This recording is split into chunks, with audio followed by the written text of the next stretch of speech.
teach in architecture, and I coordinate the interior design lecture series. And I'm very excited to introduce Jimenez Lai tonight from Bureau Spectacular, one of the most spectacular names of offices I've ever heard. So Jimenez is an assistant professor at the University of Illinois in Chicago.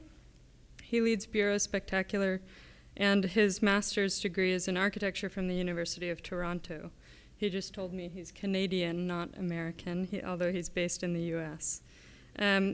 Quick background, he worked for Moss, Rex, and OMA all over the world. His first manifesto, Citizens of No Place, was published by Princeton Architectural Press with a grant from the Graham Foundation in 2012.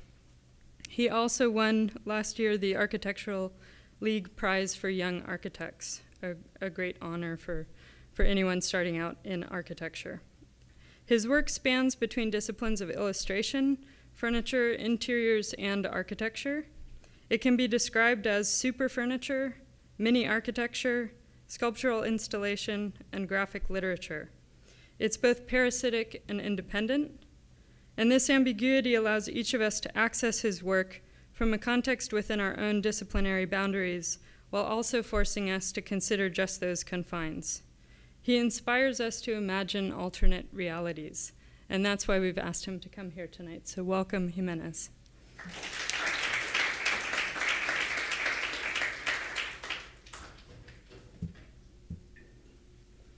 Thank you, Amy, and thank you for having me. I'm really excited to be here. Maybe I can also tell you Bureau Spectacular, the name. I'm wearing this shirt right now today. I made this shirt for Toyo Ito. This is in honor of Toyo Ito, who just won the Pritzker.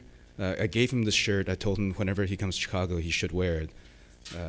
So basically, I don't know if you can see, I stuffed Sendai Mediatek inside of Wrong Shop, along with some of my other favorite plans and sections. Here it says Urban Robots. Urban Robots was the name of his office when he started out, at around 30 years old. Jason and I were just talking about it in the car. So in some ways, you know, Bureau Spectacular is kind of a follow-up where, you know, I'm looking at him as an inspiration. What I figured was when you're young, I guess you can really experiment, do stupid things that are inconsequential, such as Urban Robots, and I just need a really catchy name. So I went through a few iterations, and eventually it was because of Michael Speaks, the way he was talking about bullshit, right? Like he was reading this book on bullshit, and he was making a distinction between lying and bullshitting, right? Lying, you're acknowledging truth, and you're trying to cover it up. Bullshit, on the other hand, there is not necessarily a truth. You're bluffing. You're trying to make it, fake it till you make it, so to speak. So that's the context, and in a way, I began this. I just went to this show. I went to the SF MoMA show of Lebbeus Woods. And I guess I could, you know, on this train of thought on experimentation, I guess I began this entire journey by thinking, I just don't want to do anything normal. I don't want to do normal stuff. So I was reading this interview between Kipnis and Philip Johnson when Kipnis was asking Philip Johnson, why do we practice avant-garde? Johnson replies, a desire to be famous and a hatred for boredom. And I really sympathize with the latter, a hatred for boredom. I don't want to do normal things. And so therefore, the people who I was looking at when I went to school were people like this, this is Lebbeus Woods, Daniel Lipskin, Bernhard Schumi, and Toyo Ito. There's something about it as a young person when early 20s, I didn't know what it was that attracted me to it. All I knew was this is what they called avant-garde, where this is experimental architecture, where these are the people who represented this train of thought. They were daring. They want something more about the society. And and there is a narrative to the way that they blend theory and representation and design into one composite act. And therefore, when I started, I wanted to do that. I want to blend, I want to composite representation, theory, history, and design into one single act. And comic books felt quite natural. And in addition to, drawing, making experimental drawings, these predecessors I was looking at built installations. There was a conjunction between putting thoughts on paper and physicalizing it, not too big because they don't have clients. And so this was one of my first installations. I would really consider this a failure, but I think it's important to look at it now still. The name of this project is called Point Clouds. All the points glow in the dark.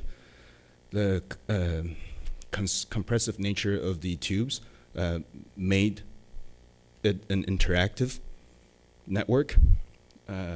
So at the beginning, when I had too much energy and I had this urge to make installations, I was imagining what all the other installations look like. Actually, Jason, you did something in this space too. So I was trying to imagine, what an installation looks like. I was thinking, okay, it has to glow in the dark, it has to be interactive, and so forth. I'm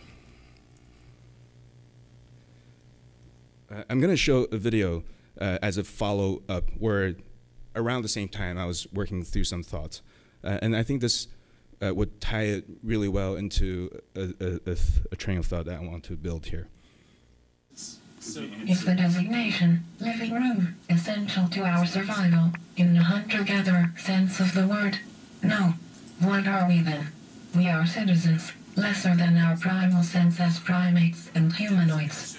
Program, a key strategic approach to architectural design of today, renders the diagram of the house ubiquitous from high architecture to suburban homes, no matter the fine details or newness in form or materiality. The cave, as the first shelter of the Cro-Magnons, had no inherent distinctions between programs. Through intuitive appropriations, separations of spaces were defined over time. If one ingested continuously in the same location, that space gradually becomes the dining room. If one slept continuously in the same destination, that space will be called the bedroom. We decided to consider our primal instincts. We wanted to exploit opportunities of appropriations instead of a predetermined set of architectural programs. We have created a palette of environments and moods, as intricate and compelling as we can envision. Program is up to the inhabitant to decide. Program is the result of a lived time, an appropriated space. Program, in this sense, is the assumption that no higher power can overturn the identity of an individual. In identity, we believe in the diversity of emotionality that can transform the uniformity of the urban landscapes of today.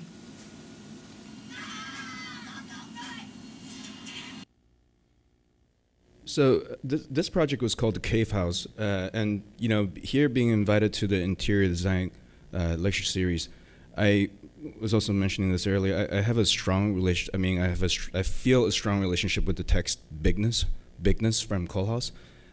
In a way, I think about interior or architecture as site and interior as urbanism somehow. And in that way, I was thinking about architectural program on the interior. And so the Cave House was really re-asking the question that Kipnis asked in his little manifesto. The caveman set out looking for a 2-bedroom cave.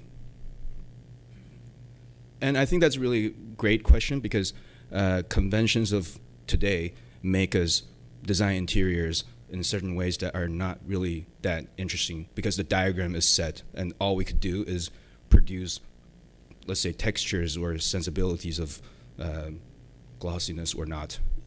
And in doing so, following up the previous, the point clouds installation, I was trying to test out, sensibilities of interior or sensibilities of conditions in environments or atmospheres. What I came to conclude was that none of these things are scalable. I can make models till the cows come home, but I cannot scale them. And because I cannot scale them, I stopped doing it. But then as I stopped doing it, I returned to the same train of thought, well, but I still look up to these guys who draw a lot, so I return to drawing some more. And I'm going to segue into some of the beginnings of the very first story, or the very first world where the exit from this reality was an investigation on spaceships. I was kind of interested in, I was thinking about Noah's Ark in space. If we had a spaceship and we have to travel in it for a long time, that envelope becomes a city that travels. And to preserve that city, I was thinking about Charles Fourier's Fallon Street. And therefore, and here's one of the moments from that world, from the spaceship. And you can see here 2 people are training in the gravity facilities. So they're training for gravity, but one guy pushes the button and turns gravity off and everything flies away. And so he gets very excited. He says, "I love sections." The mustache character says, "Why would you say that?" And he says, "Well, it's like cloud watching. I can imagine anything." So bunnies, dinosaurs. And so, but the mustache character turns on gravity again. Everything falls back down, and he says, "Plans are superior because it is impossible to evaluate anything with objectivity.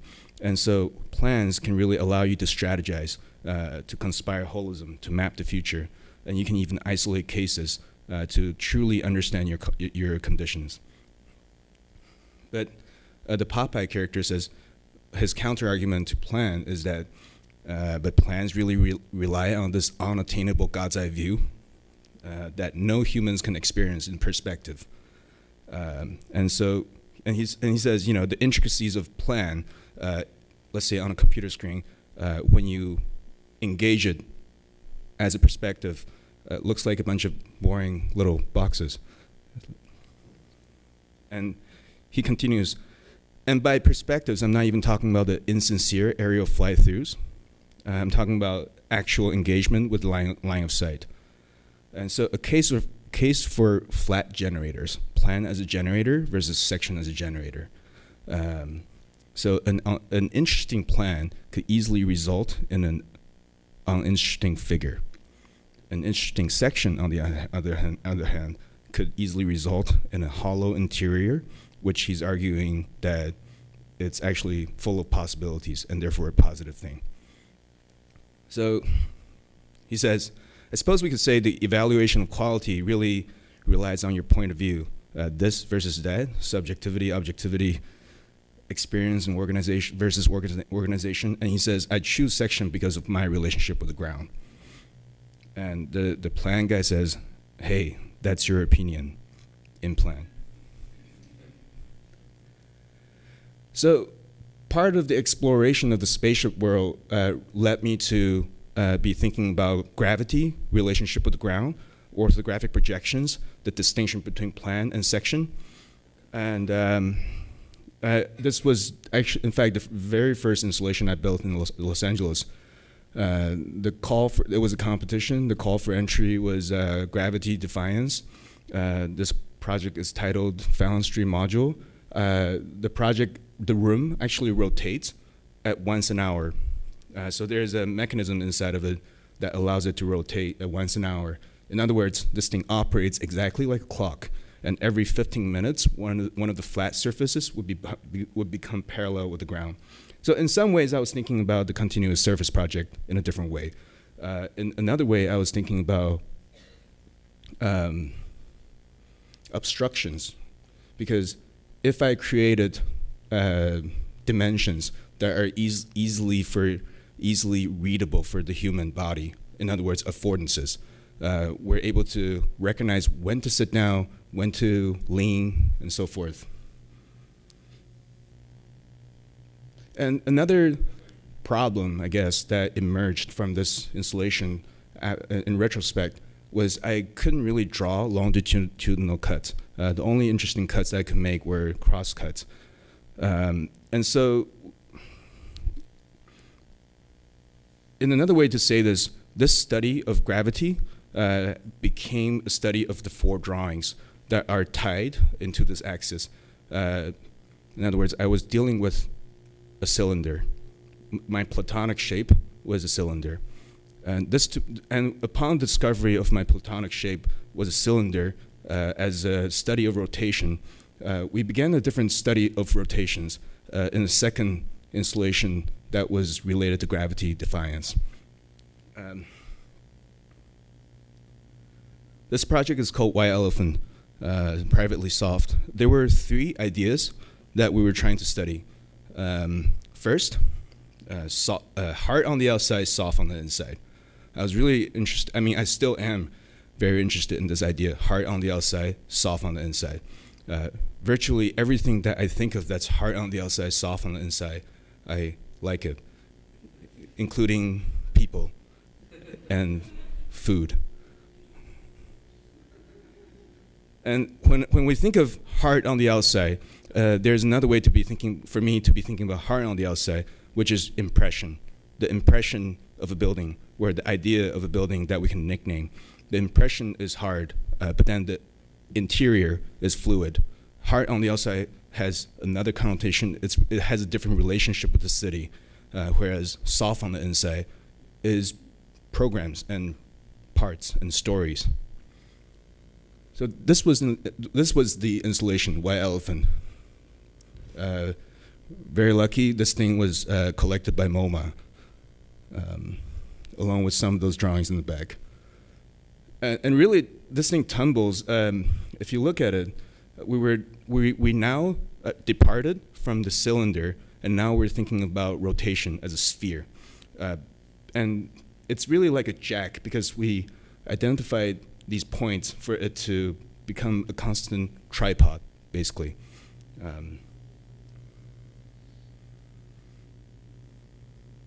Yeah, none of the movies work, but actually maybe I can.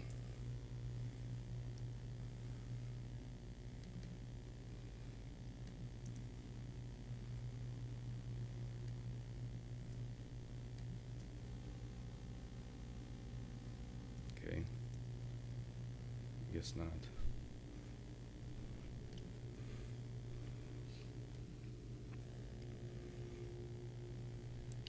And so, as opposed to, so the rotation, right? The rotation, I guess, in Fallon's tree module, the cylindrical rotation had to do with an occupation of the interior, whereas this rotation, the spherical, has a different idea about why it needs to rotate.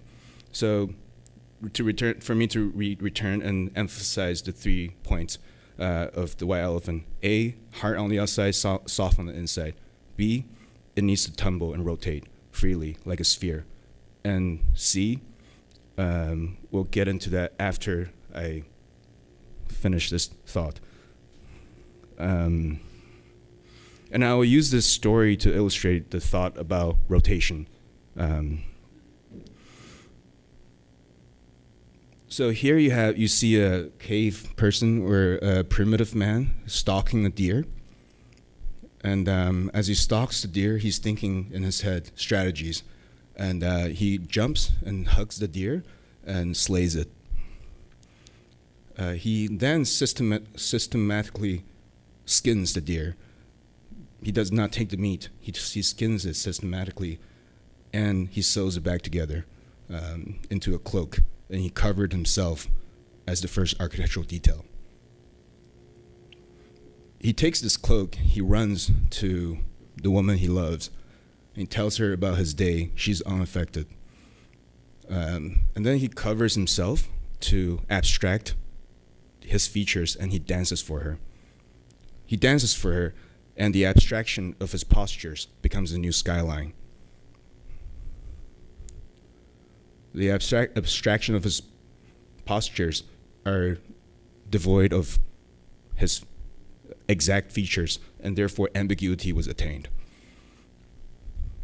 So the rotation in this case is about proportion, or a different reading, a different relationship with the ground, and a different way of nicknaming it. And so why is posture important? To me, as a born-again formalist, posture is extremely important in thinking about architecture. So we're familiar with this progression, the study of postures of youth, let's say. The Greek kouros, which is incredibly stiff. Michelangelo's David, contrapposto and relaxed. And Bernini's David, which uses torque to produce intensity. So even if we don't see their faces, we're able to get an idea of their persona. And that's exactly the point, I feel, that proportion of an outline of a mass can produce persona. And so thinking about, let's say, the Chicago School, where ways that we've been trained to, or architects at least, been trained to read architecture, read skyscrapers, participants of the skyline that are, articulated in mass, and thinking also about techniques of producing the mass, the persona of the mass, such as contrapposto. I would even argue that every single mass we could read, including the human body, has 3 primary parts. And in a way, I would even make the argument that Seattle Public Library is a relaxed building because its S figure is exercising contrapposto. And a mass, the way that it's bent or the way that it's rewritten in the skyline, to me is incredibly important, because if we think of the skyline as a sentence and the individual masses as text, it spells out different identities of cities. And what I'm coming to realize is that the less exact the figuration, the more ambiguous and the more possibilities for us to read it and nickname it. And therefore, a more fluid relationship between the citizen and the architecture. And so this ambiguity actually has a name, or the ability to read ambiguously actually has a name. And we cloud watch sometimes. The name of this ability that we have is called Pareidolia. Pareidolia is really, us making faces and bodies out of inanimate objects. And not only are we able to identify the faces and bodies, we even know the intention, because as humans, we can read the intention behind facial expressions within split seconds. And this is because this is actually a really advantageous evolutionary trait, because it allows us to form societies and find enemies. And so the Mars face is the poster child for Pareidolia. And there are, tons of examples of this. And what I'm trying to argue is that Pareidolia as an idea, or as a way to make formal analysis, is the exact same way we've been trained to draw faces. First we draw a line through the eyes and the nose, and then we find the midpoints between the lines. In fact, what we're looking at is the 4 square and the 9 square. And I think the proportions within the 4 square and 9 square allows us to identify personality, which I think there is a technique to attain it as a designer. So the intricacies of facial expression is extremely important, because here you can see that in the case of Emma Watson, her face has not changed, is the same person, but her personality could change depending on the intricate proportional changes. And this exists in architecture. And so therefore the relationship between fluid and grid is still very important as a way to read form, I think. And this is kind of really important in the work of Bureau Spectacular. I'm going to show you some examples of us tackling this question. This is a recent workshop that Jason was there too at Ohio State University. I'm trying to figure out a way to physicalize these thoughts as a building. Very fortunate to say that this competition is we're in the final stages. We're a finalist for this competition. It was an open international entry for a Russian park. and they want a pavilion at 28 meters, which is really tall. They wanted to stand for 20 years, the outdoor pavilion. So initially there were 270 entries. We're down to 10. So any moment now we might hear back. I'm going to show you, images from our package. This is us playing architect. We're trying to be serious with schedules, material, budget, drawing plans seriously, section. And I really like these elevations a lot. Just trying to be architects. But then, I guess here we've been trying to play with, in a way, when I look at this, I think about almost chess pieces. It's non-exact. None of them are icons. So the departure from iconicity to ambiguity, to me, was an important one if I want to engage cartoonish architecture. And for me to expand this thought a little bit, I think the comic books that I've been drawing are cartoons about architecture, which is more about the theory side of thinking. But I want to make cartoonish architecture as well. I think they're two different things. And the cartoonish, so this was a project that we did a year ago called Hefner Boys House. It's a super furniture. In other words, it's a building inside a building, but it's not quite big enough to be a building, but yet too small to be, yet too big to be a furniture anymore. And so when we started out studying this train of thought, this was a shelf that we built. We were looking at exact figurations, and it got really boring very quickly. So what? It's a duck, and it doesn't matter. It's a speech bubble. Who cares? But once we began to move it towards ambiguous shapes, then we had more arsenal to design with, and so both the voids and the solids, we're exploring them. So, which leads me to the third point of the white elephant, and perhaps I'll repeat the first 2 points just to finish this. Hard on the outside, soft on the inside. It tumbles to attain proportions, and it barely fits the room. It's a thing that is so big that it barely fits the room.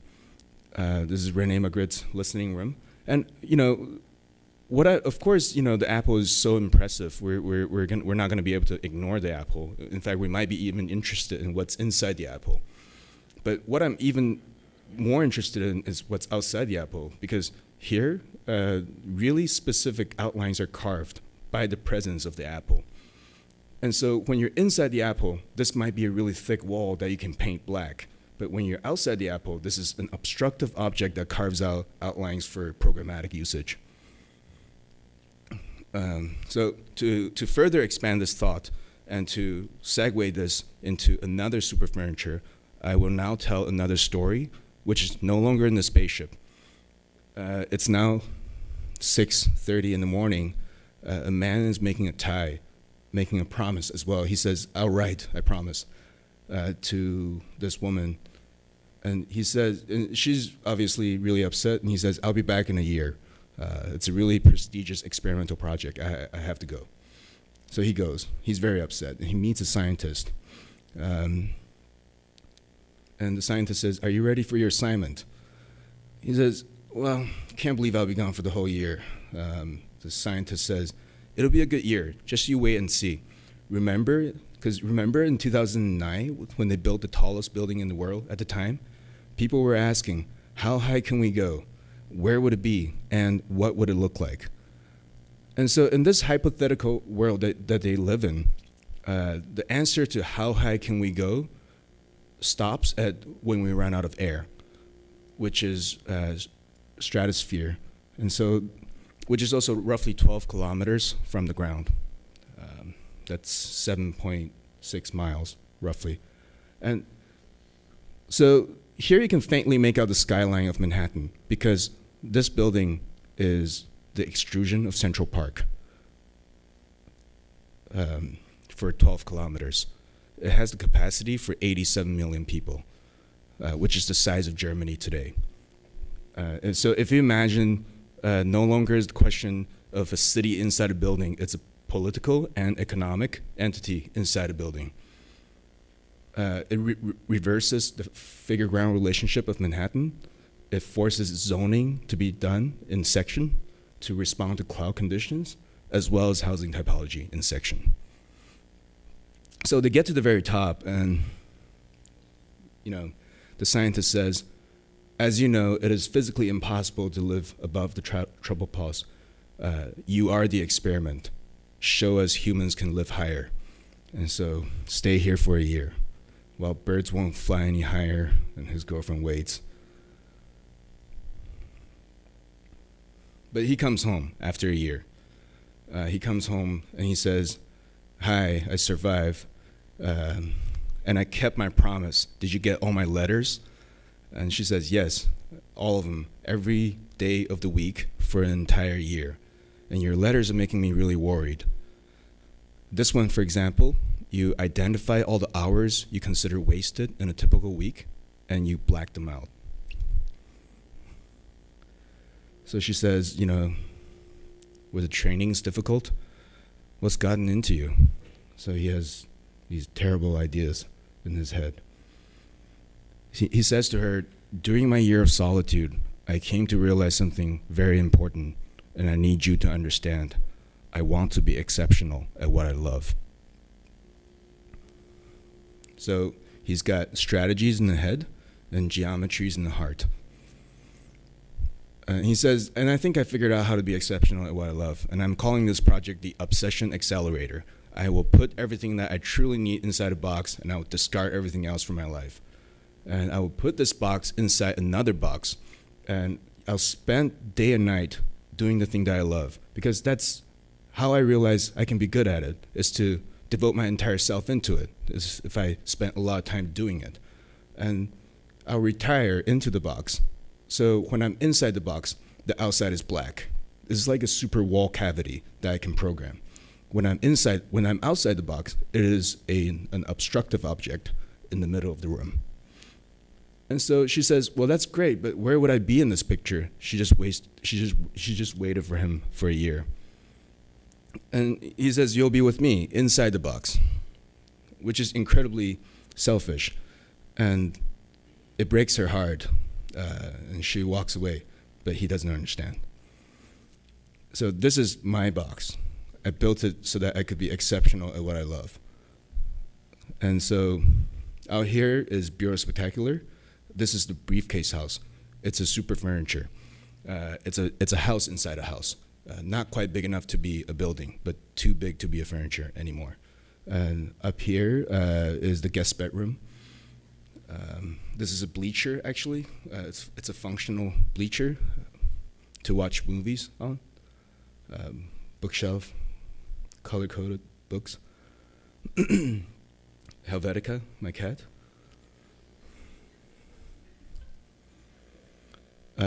So the idea of super furniture, the idea of super furniture was, let's say, a way for me to be thinking about interior urbanism.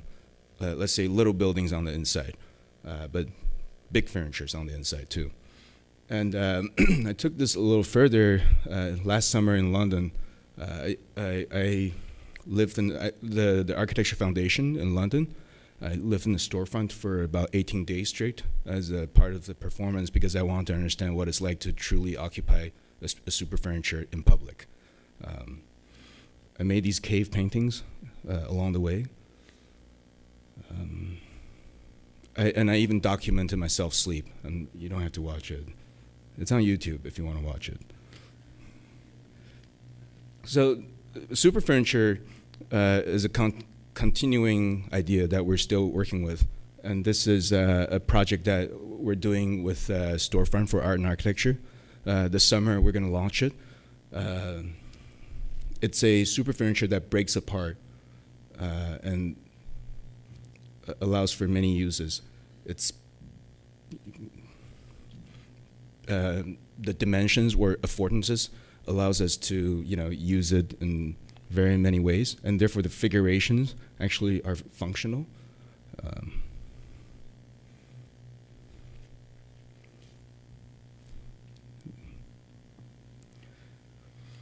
as I mentioned earlier, what I just took you through, the journey so far has been about cartoonish architecture more so than cartoons about architecture. And for me to explain a little more about cartoons about architecture has to do with both theory and criticism.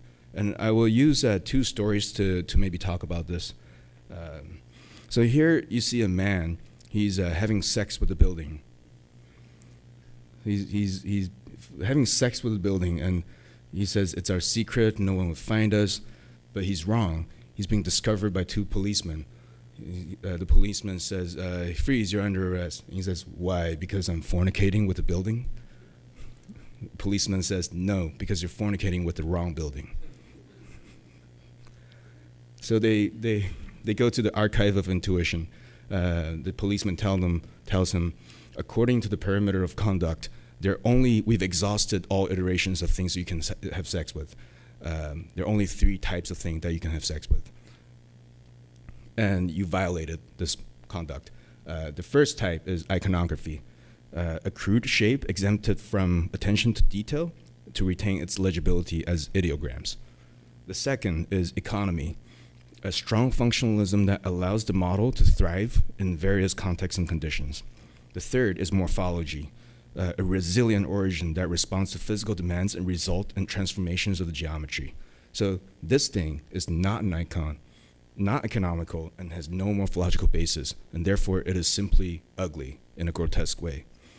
And because you're a citizen well-versed in the intricacies of ethos, syntax, and zeitgeist, we know your taste, we know your average taste, which is why we have reasons to believe that you're deliberately sleeping with something ugly to look smarter, which is really illegal. But he says, but detectives, I'm not guilty because I'm aware this is astray from my reasonable behavior, but I'm in love and I can't help myself. So even though that's the way it looks, that's the way it looks to him. So he says, I have tried to objectively synthesize my perceptions, but I'm overcome by a precious sort of seduction, enchanting me towards a terrible decision. So the second policeman says, yeah, he's right. We cannot arrest him. Love like this is innocent. But let's assign a reference number to this thing that he's sleeping with so everybody can sleep with it.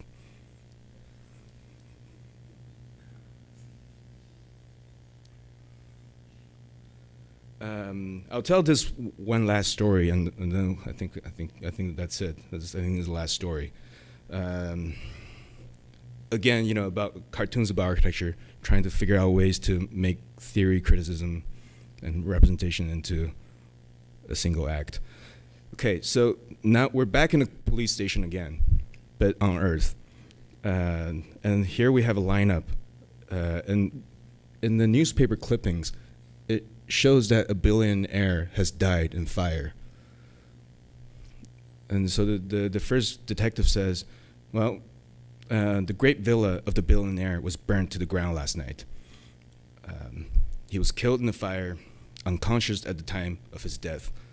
There are 3 witnesses, all suspects.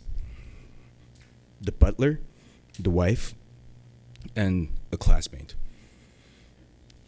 So the butler's story is that, his master invited the classmate over for dinner. He spent the whole day preparing for this dinner, incredibly lavish.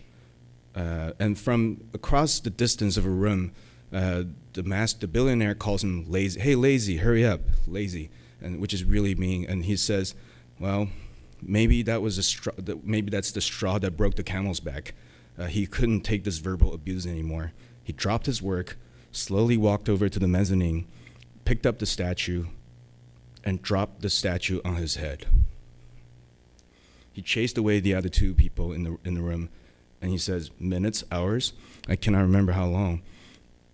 The stillness that we shared in our finest moment together felt like eternity. And so he described that this was our relationship, front and back. And so he says maybe the oven mitt was on the grill. Maybe that's how it caught fire. I don't know. But but I stood there with him as long as I could, until I realized I could still save him, since he really was my only friend, and he tried to save him, and the smoke got too heavy, and he could only save himself. Oh, the glory of his legacy I witnessed as it crumbled to ashes. He confessed to the crime and he asked to be locked up. The wife tells her story about the same dinner. She says, it was the worst dinner. Nobody spoke. And the wife says, I might have glanced at the classmate, or maybe he thought I did. But you see, detectives, my late husband was a very jealous man. In fact, the house was designed in a way that he could see me from every corner. So did I know that if I undressed, the classmate could see me from his guest bedroom? How could I not know? Nothing escapes the house. And why did I not stop the classmate? Maybe I enjoyed the attention, or maybe I wanted to aggravate him. So here you can see the billionaire with a golf club. A struggle ensued, and she ran up to the mezzanine and picked up the statue. Here it's revealed that the statue is actually in the image of the victim. And she says the thing that haunts her is the last gaze in his eyes, because she couldn't tell in his final look whether he was looking at her or at himself. So she confessed to the crime. Finally, the classmate talks about the same dinner, and he says, to his surprise, he got invited to the house, wasn't sure why, and the billionaire says, what do you think of my humble abode? And he says, there's nothing humble about it. It was like a palace. And I asked him how much it cost, and he ignored the question. He says, it's not about money, it's about quality. I only appreciate things with quality. And he says to the billionaire, you know, all this money that you have really came from an idea that we came up with together back in school. So technically you owe me half. Ha ha. To his surprise, the billionaire actually writes a check for half, conveys it over with a fire pit tongue, but hits him in the face and lights the money on fire. And he started pushing him around from room to room, violently attacking the classmate, the billionaire did. And he says, it's true, I don't know anything about quality. Every single room was like a different world that we traveled to. In the final room, there was a statue of the billionaire, and he said, I want to live in a future without his shadow. I wanted to kill him. I killed him. So all three witnesses confessed to the crime, and it left the detectives really confused. The detective says, how do you reckon they all confessed to the murder? At least two, if not all three of them, are lying. But each time they indulge in their fictional world, they describe a completely different house. And each house really only articulated their injured relationship with the victim. A house, a conviction, a plausible motive. We're deep in the trenches between lies and bullshit, friendo.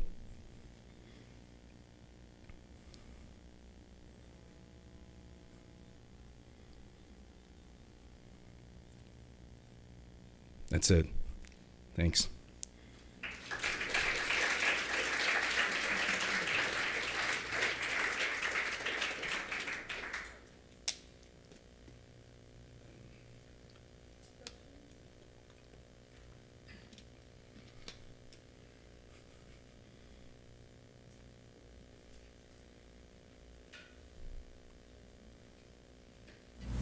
So does every project come with its own comic book now? It's too much work. I can't. The comic book or the project? The comic book take more work than the projects.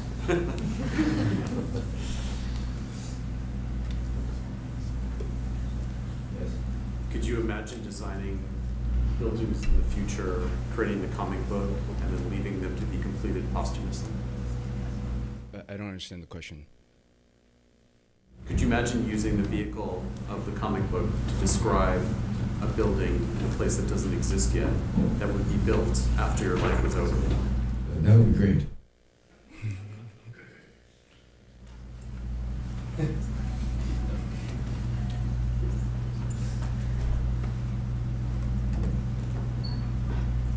What was it like to live for 18 days inside one of your? It was terrible. I would never do it again. I would not recommend it. Very hot. Zero privacy. Sorry. So if they're how would you like them to be experienced in that way? I think in a way I wanted to experience it to know what that feels like, and now that I know what that feels like, I don't think I would design that way anymore.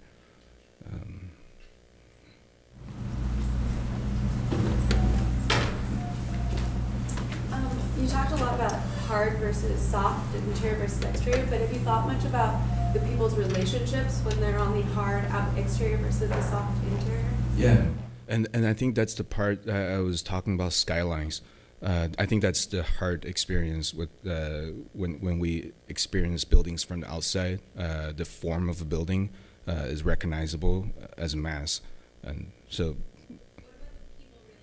Other though, like looking out to the other people and then looking into the other people, because your Jack or the white elephant, you can see in and out, right? You could see in and out. So I don't know. You haven't really thought much about the relationship between the two. I don't know. I don't really know where I'm going with this. I'm saying if you have thought about just how those two people relate to each other. Yeah. If we're talking about windows. Right, like I'm really interested in that. I think that's also like this image, for example. Like I think a lot about framing the interior, and so therefore, when you look across the street to a neighbor, in a way, it's almost like a picture frame or a comic book. You get to understand the activities on the other side. Yes. You talked about using cartoon to describe architecture, and then you said that the architecture that you produce is cartoon, or I would like them to be cartoonish. Cartoonish. Right. And why? I guess I want to ask. Can you elaborate why you like the aesthetic of cartoon in your architecture, and why you choose to go in that direction? I don't know. I guess there's something lighthearted about it that I really enjoy, and I guess just thinking again about Michelangelo's David, I'm most attracted to relaxed looking things, and curvatures that are not too intense, I guess. And so let's say the filleted curve, as opposed to a biomorphic curve, is much more attractive to me, because it underwent severe abstraction, and at the same time,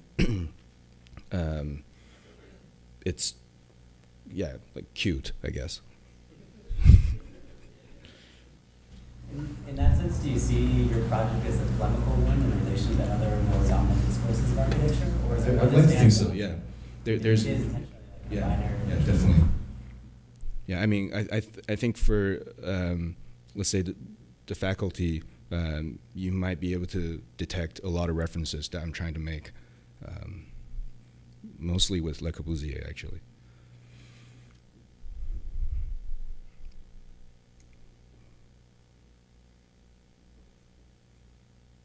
And with the last story, actually, the three houses I was talking about, the neoclassical plan, the way that Beatrice Colomina was dissecting the ROM plan and the Megaron.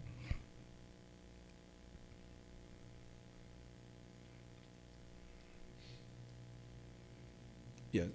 So maybe to go further with it, maybe the question I have is related. You're sort of at once critiquing sort of Venturi and a lot of the project of the postmodernists, but then I also sense in the work that there's just also a level of figuration and symbolism that you're referring to. I mean, I'm curious what your your kind of take on that? Is it an extension of that project, or is it a critique of the project? I think it's. I would like to think of it as an extension of that project. No, like earlier we were talking right before the lecture about the relationship between Lebbeus Woods and Stephen Hall. I guess, I would like to be as open-minded as I can, because for me to be dismissive of any historical chapter would render my shelf a little hollow or thin, I guess. And so, yeah, I definitely am a big fan of people like Stanley Tigerman and Robert Venturi. And I guess I veer closer to the side of Tigerman because of his drawings, not because of his built work.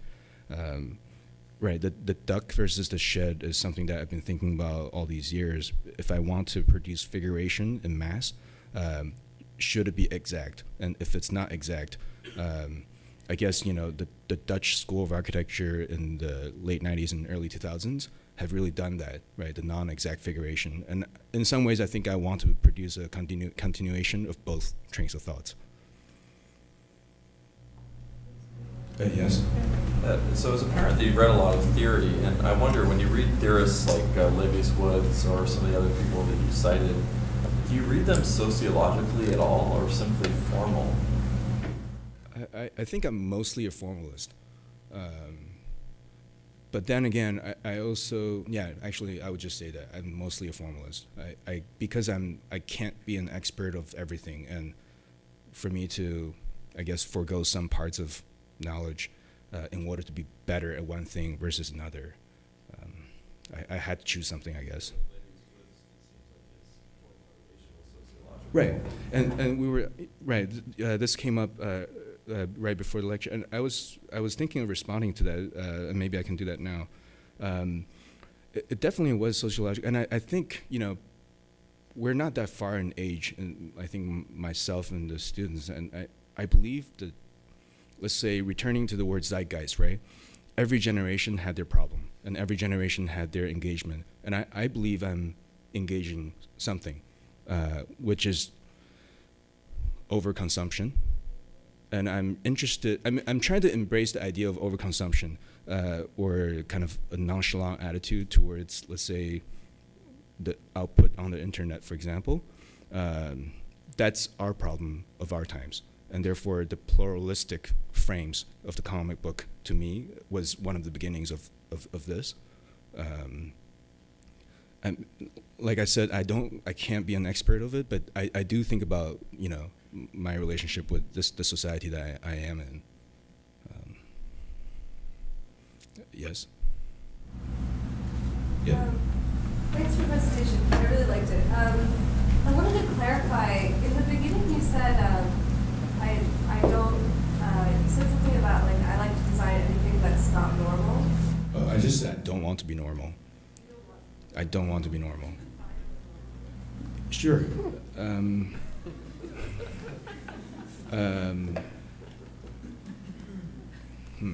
I guess, let's just say in language, we have an agreement. I mean, like, in language, we have an agreement of how we use grammar and even cadence, and that normalizes the way that we do stuff. And any kind of disruption to a grammatical law or structure would render a spike in sensation, I guess. And some people would call it poetry. Other people could call it literary techniques. And I believe architecture has room for that also, because there is a collective agreement in terms of, visual language, I think. And so for me to do normal stuff, I guess it quickly gets boring and repetitive. And just thinking about a cultural contribution to the collective body of work, it takes a lot of non-normal work in order for progression to happen. I mean, that's not a really good answer, but maybe another way of thinking about this, I recently was writing this article, and I was trying to talk about fiction, right? In the Shakespearean tradition, the madman is often the one who's shedding new knowledge within the storyline. And so the man who does not abide by the typical rules is able to see through, let's say, issues with normal lives. And maybe I like that, and that's how I could pass time in a more entertaining way.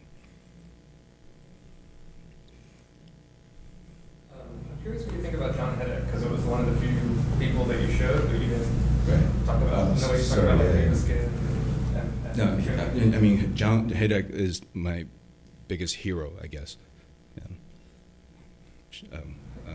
No, just coming back to the whole character making and persona and non-exact figuration, and so in some ways I think there is a architectural relationship between Tigerman and Hedek, I think. No, the two examples the two built examples I showed, yeah, both had the faces. No, I don't. No, non-exact figuration is the reason why I think of Hedek, and also an idea of storytelling is another reason why I became really attracted to him. Right.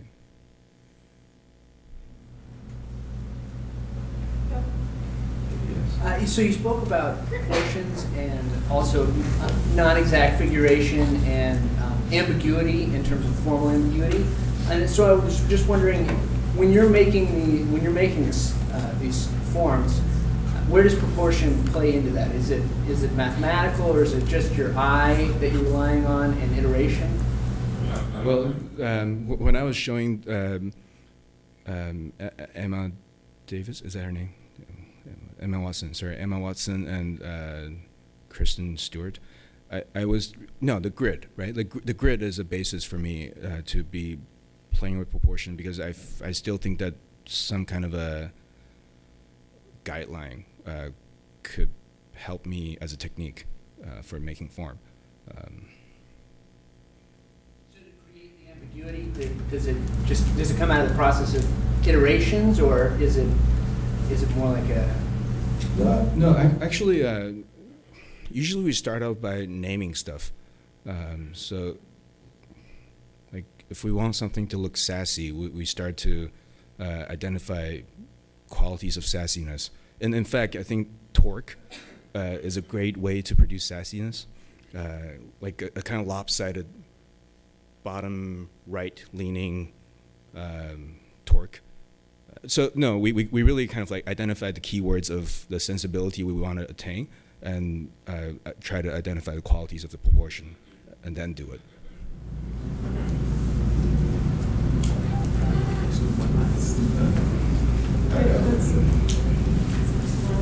I just wanted to ask you about the comics again. Okay.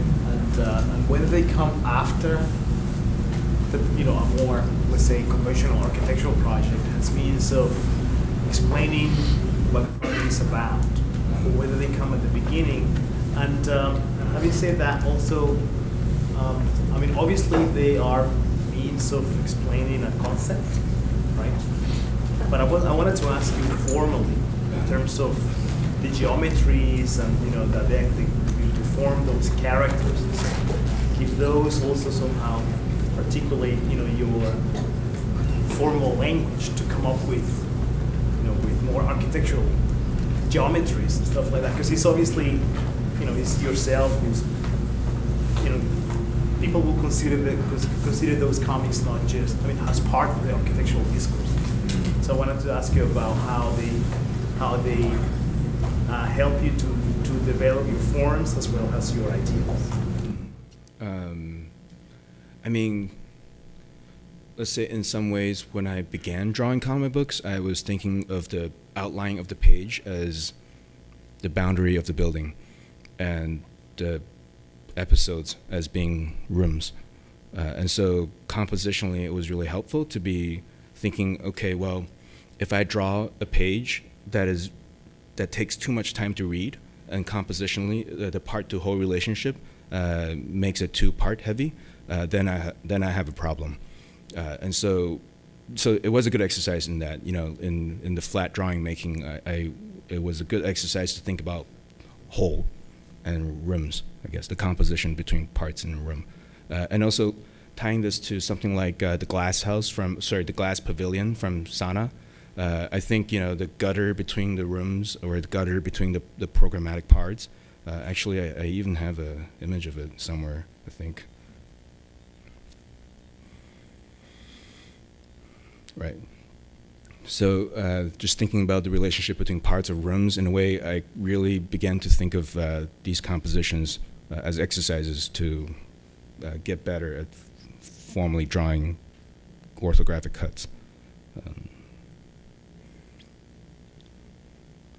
Yeah. The question is related to the image that you showed of the Ohio State workshop that your students produced.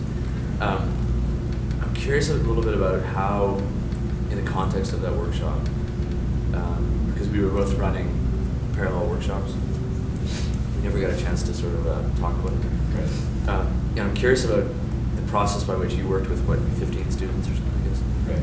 Tell us a little bit more about how you teach this stuff, because you're also an educator, and you're doing a lot of teaching. Yeah.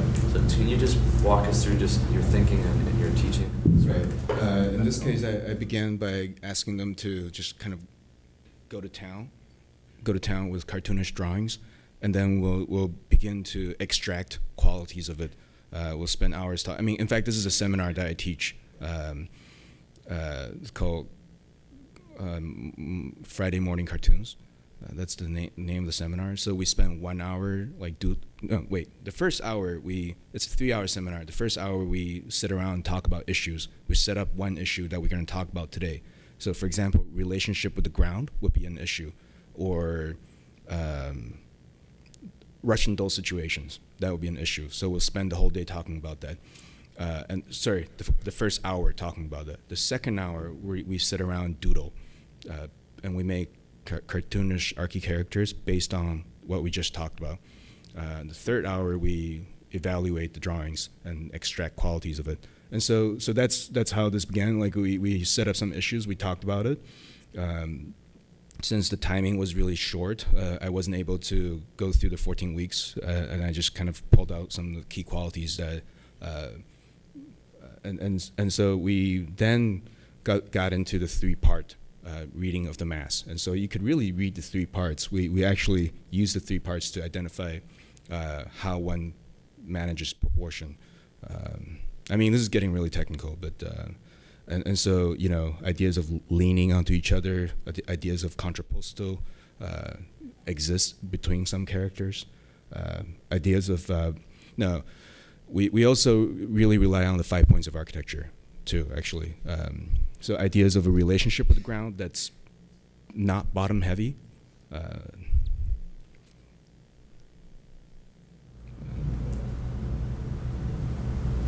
Any last